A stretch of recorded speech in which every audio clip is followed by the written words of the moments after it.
The Negroni is one of the world's most popular cocktails, and many bartenders have riffed on its simple but delicious gin, vermouth and bitters formula. One of the most successful variations is the White Negroni. It was invented in 2001 by a British bartender named Wayne Collins. He and the brand ambassador for Plymouth Gin had travelled to France for a cocktail competition and had a hankering for a Negroni, as befalls most of us quite often.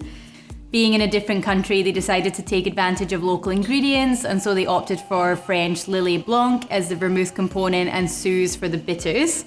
Of course, Plymouth was the gin that they used. It wasn't an immediate success, but both men introduced it to other bartenders and it slowly gained some traction, especially when it was put on the menu at the very well-respected Pegu Club in New York. Now, at that point, Suze wasn't even available in the States, so it had to be smuggled in, giving the drink a rather scandalous edge. Nowadays, the gentian liqueur is a mainstay at most serious cocktail bars and good bottle shops, so you should have no real trouble seeking out this bona fide modern classic. Plymouth was, of course, the original gin used here, and it works really nicely because it has quite a soft earthiness, which sort of grounds the cocktail and brings it all together. That said, I do actually think more intensely flavoured gins can work really nicely in this drink, so I'm going for Tanqueray 10 because those really bright citrus notes just lift the whole thing up. But also a maritime gin, like one of our favourites for this cocktail is Manly Spirits from here in Australia.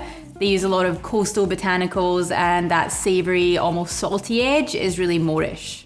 White vermouth, otherwise known as blanc or bianco, is less sweet than red vermouth with brighter citrus notes, but still sweeter than dry vermouth. You can sub in most white vermouths to something like Dolin Blanc or Martini and Cinzano, both make one. They're not quite as sweet as lillet, so you might want to tweak the proportions slightly. I would say to be wary of Cocky Americano. As much as I love it, it's a bit too bitter and can kind of unbalance the drink. Suze is probably the most well-known of the bitter liqueurs made with gentian, which is an alpine herb, which gives it its really distinctive colour. I guess actually a yellow Negroni would be a much more accurate name for this cocktail. It has a lovely herbal freshness, and using that instead of the Campari is what really transforms this drink into something lighter and brighter, but definitely still bitter enough to satisfy even the most Puritan of Negroni drinkers. Cam & Sons is another fairly widely available brand to try if you come across that instead.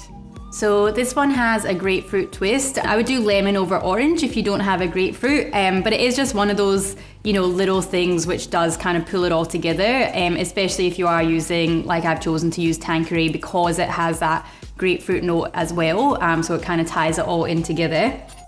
Pretty massive grapefruit here. Obviously, completely up to yourself. You can trim it down because we're serving it on a block. I'm just gonna leave it nice and chunky. And then into our mixing glass here, we're gonna go 20 mils of Suze. Such a crazy, neon yellow color. I always find it so fun when colors like that are found in nature. And then 40 mils of gin. And 30 mils of lillet blanc.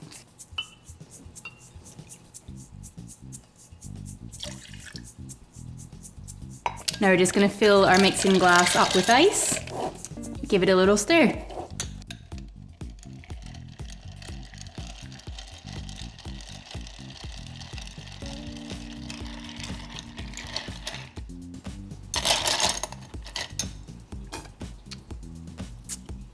I haven't had one of these in ages, they're so good. So we're going to do this one over a nice big block of ice. The biggest block that you have to hand is ideal. Then use your julep strainer to hold the ice back and just pour it all in.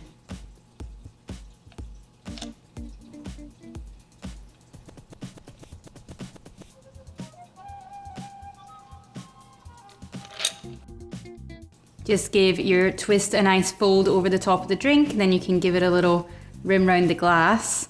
I do really love a grapefruit twist, just for something a little bit different. I had to kind of ban myself from just always using it in drinks because it was becoming a bit too much of a go-to for me.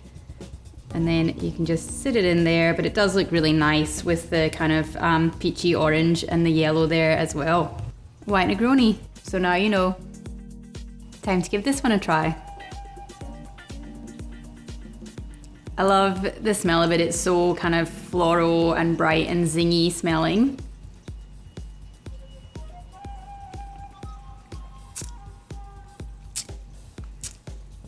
And yeah, you kind of think you're like, oh, it's quite, you know, delicate and fairly soft, and then that just like big whack of gentian root comes like right at the back of your mouth and is like, no, you're drinking something related to the Negroni. But yeah, just so much citrus, so much floral. The Negroni definitely does work as an aperitif, but also depending what vermouth you use and things, it can be that little bit kind of darker and more into your sort of woody spices and sort of cola flavors, and that's obviously, don't get me wrong, delicious. But this one is just kind of none of that, just a really clean and bright and fresh, but still proper bitter drink. It's a good one.